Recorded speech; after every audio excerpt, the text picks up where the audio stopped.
Hi, Jay. Welcome to the Power Talk Show powered by Business Talks Weekly. Thank you so much for accepting our invitation and joining us today. Before we start a conversation, can you give me a little background about your professional life and what inspired you to start 100? Okay, yes, I started my career as an entrepreneur back in 1994 with really just a business plan that I actually submitted to Apple Inc. To help them up their computer sales. And it didn't go well. Like they didn't accept it. Uh, but I was kind of talked into by a friend to go ahead and submit it anyway. And I learned a lot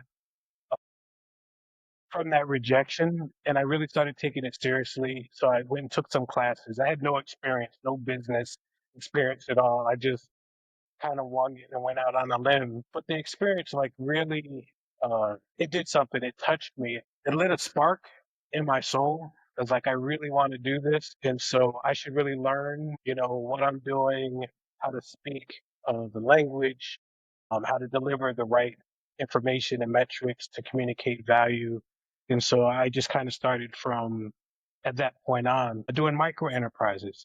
And so my first micro enterprise was actually helping veterans transition from the military into being their own business as opposed to moving into a job. And then it grew from there. And for the Understood. 144K collective, very specifically, that's like my life's work. It's of my life's work. As I was building businesses and engaging with entrepreneurs, I realized that one thing that I was the philanthropic efforts were always nonprofit. And about there's a virtuous circle that you can benefit by helping people.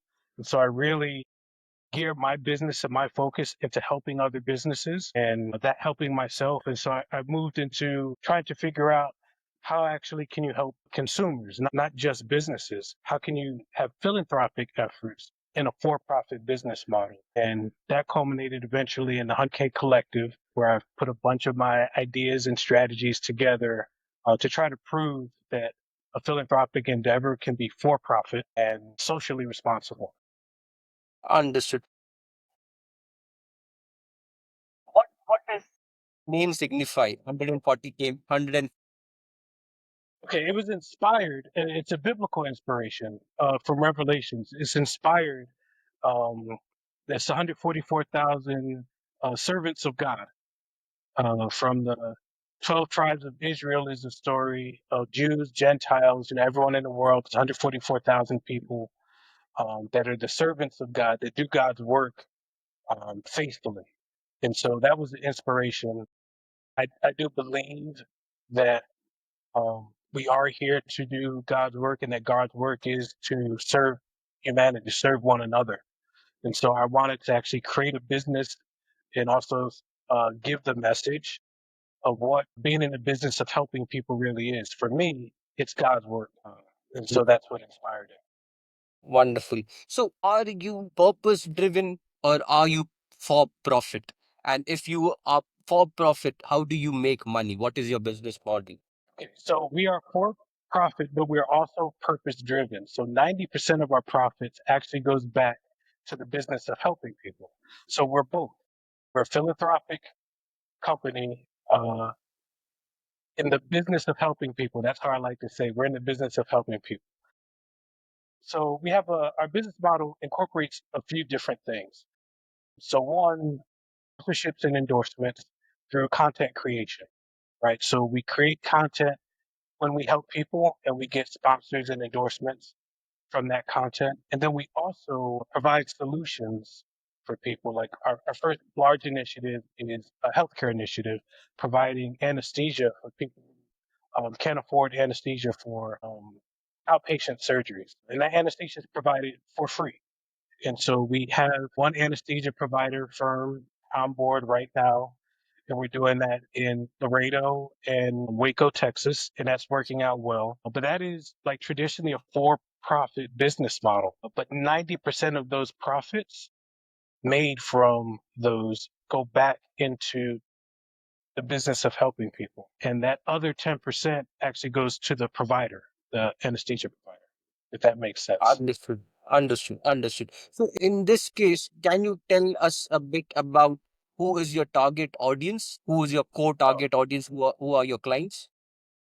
so our clients right now, they don't fit any particular demographic. So I think a lot of the issues with for-profit, or I'm sorry, nonprofit organizations, is that they're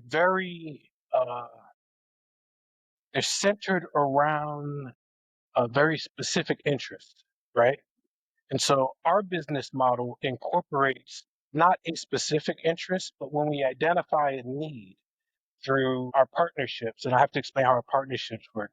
When we identify a need, we do our best to serve that need regardless of the special interest. And so, for instance, right now we just started launch this year.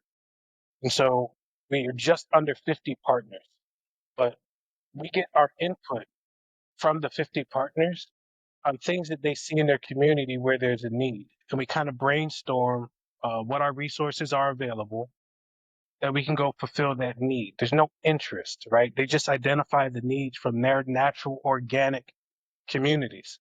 And then we come together to provide a solution. So there's no special interest. Understood. Understood. So, Jay, can you tell me what is your biggest challenge in scaling such a business? So there's a couple of really big challenges. So I'd actually like to speak to very biggest challenge is it's a partnership. So all our partners are not passive investors. Everyone's active investor. And so obviously, ideally, we want 144,000 active partners. And the logistical challenge of when you have active partners as you scale up becomes incredible. So your communication and organization has to be your processes have to be really tight, extremely world class. So, I mean, just at 50 people, we've hit challenges with 50 active partners, like trying to get input into the operations and structure things that we can hear everyone's concerns. That part is very challenging. And as we scale to 144,000, right, obviously our processes have to be way greater than they are now. It's a little simple now with Zoom calls and things of that nature, but we're not going to be able to do Zoom calls in the future. The other big challenge that actually comes alongside with that is gaining partners without doing a private offering or a public offering, because that would be an SEC violation in the United States. Mhm.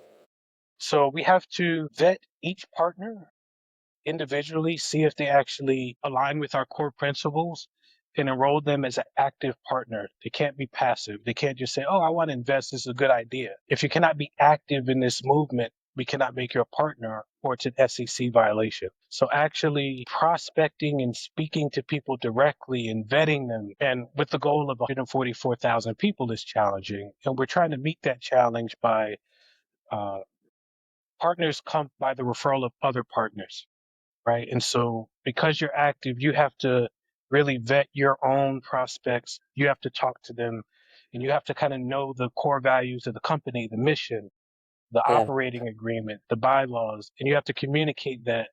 And I might not be present. And so when you bring a partner to the table, we have to trust that all of that was Yeah. taking place. Makes sense. Makes sense. Jay, from what I understand, it's more of a business that wants to create an impact. It's like a company running their own CSR activity. Why do you think businesses don't focus on the impact side of the business? I really believe it's because profit, at the end of the day, it is very difficult to focus on impact and then also put a primary interest in your own livelihood, right? And so individuals want to come up in life, right? They want to get married and start a family and buy a home, um, and maybe travel the world on vacation. And so this is a very profit-driven motive, and so it's very difficult when you have an impact-driven business model to not sacrifice some of the things that you might want to do in your personal life. And so this is where I think the 100 for K collective, like we've really kind of solved this problem. And I don't want to give away too much, Yeah. but I'd love to talk to you maybe off camera on some of the ways we do that because we are for profit. So there's competitive advantage that we need. But we figured out ways to actually make a significant amount of revenue for the individual partners and still have impact in the community to be socially responsible. Understood. Jay, can you tell us about how are you using media, tech, or digital tools to expand your reach of the collective? And are you considering any integration with AI modules for content creation and content automation in teaching your in teach? That's a That's an incredible question. So technology is something that we're looking into now because it's very challenging as we grow to do it traditional ways or to do it offline or to not leverage things like AI and the vast amount of knowledge that it can give you and tools that can give you in a very quick moment, like right now. So we've delved into a few things in terms of content creation with AI, but it's still too slow. It still doesn't give us things that seem to be appealing to the human audience. But we have noticed it will do some things like recommend very standard media things. It will help us structure our storylines very quickly, things that are very standard. When it comes to creativity, what has keeps people's interest, that still needs a very human touch. So we're trying to balance that out. So we storyboard right now with AI, but um, when we actually edit, that's a person. We don't run that through AI at all. Although there's capabilities to do that, it's not very good at it. And so we still have people that do that. In the future, I would like to leverage AI to help us communicate better.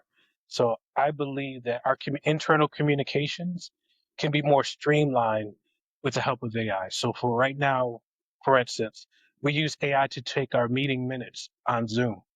And that goes out to everyone instantaneously as soon as the meeting is over. And so what we do is our secretary just kind of summarizes it, edits it, and it edits it in real time, and everyone gets the updates. And then that's stored in our database. We have a private database where everyone has access to that forever. So that's how something we're using internally. And I think we can continue to improve internal communications, operations, and activities internally. Wonderful, wonderful.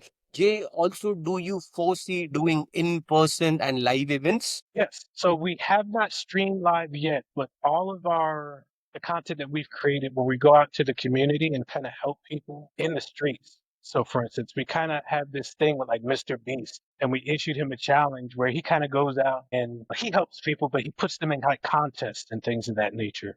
And so we've done similar things without making people compete, but we have gone out into the community and we've had the opportunity, if we wanted to actually go live. And we just haven't had the courage yet to do it. We want to make sure that we're capturing interesting content and that it will do well. But absolutely, we want to go live. We want to actually have a 24-hour live streaming channel eventually. That's one of our goals. Wonderful, wonderful. Jay, can you share with us a case story where somebody you helped, someone partnered with 140K collective, and somebody you helped that changed their life? Yes. Actually, there's an officer from Dallas, Texas. He had an incident with his taser. He dropped his taser, it went off, and he got dismissed as a police officer. So he knows one of our partners, and he went homeless. He went from making over $100,000 a year to no income at all. And one of our partners knew him, so he reached out and he said, "Hey, I would just like a couple of $100 for groceries, just to kind of get on my feet." And he was sleeping on someone's couch. And so we connected to him. He got on camera, he told us our story, and we gave him $2,000. And we actually gave him a job doing gigs through our promotion company, an ambassador. Now he's like doing brand ambassador sponsorships for, I believe it's a tequila company, 35, $40 an hour. He's an independent contractor. It's changed his life. This This happened in March, I believe, and he just started his first brand ambassador job last month. Wonderful, wonderful. So, Jay, as a founder, what is your vision for the next 3 to 5 years for 104K collective? What do you foresee? Yes, my vision in the next 3 to 5 years is that our business model serves as a prototype where other entrepreneurs ask us, say, "Hey, how can we do this?" And we actually start sharing our business model with other entrepreneurs and they start their business with these things in mind. And also, they can be hybrid. You can do both. Um, you can have a for profit side that maybe sells coffee or something, and another for profit side that serves your community, your customers, where you're reaching into your customer base to see where they need help. And they're both for profit. And what I like to do is actually gamify the business of helping people. And so just like we give awards to sports franchises for winning, conference championships or world championships, I'd like to actually establish the gamification of philanthropic efforts and for profit, where we actually recognize and award businesses for helping their communities. Wonderful. One final question, Jay. What would be your advice to founders on creating an impact while running an for-profit business? Okay, a couple of things. One, I think do a little more research on like really educate themselves on the business of philanthropic efforts. It really is a business. Money is made through philanthropic efforts. It's just it's done in the wrong way. And I think entrepreneurs, very savvy entrepreneurs, when they actually look at the business of philanthropy, they'll understand why billionaires actually get into philanthropy. There is money in philanthropy. Entrepreneurs typically don't because the barrier for entry seems to be really high. However, with technology, with media, actually with the influencer movement, where you have sponsors and endorsements for smaller brands, and also with the community, there really are very ways, and we figured out some ways, and we're going to love to share them once we actually show and prove that we can do it. Connect with us. We definitely like to teach people how to do this. And then uh, the second advice would be I have a belief system that I can achieve any goal that I set for myself with the proper education and training. And this is also true. So I think entrepreneurs need to start looking at solving problems that are focused on helping people and not solving problems that are focused on what makes the most money first. You can figure out how to make money if we solve the problems that people have, if that makes sense. Yeah, To just change our focus. So I think entrepreneurs are very profit focused, and they're creative and they're innovative. But I think the focus first needs to be what problems can we solve? How can we help people?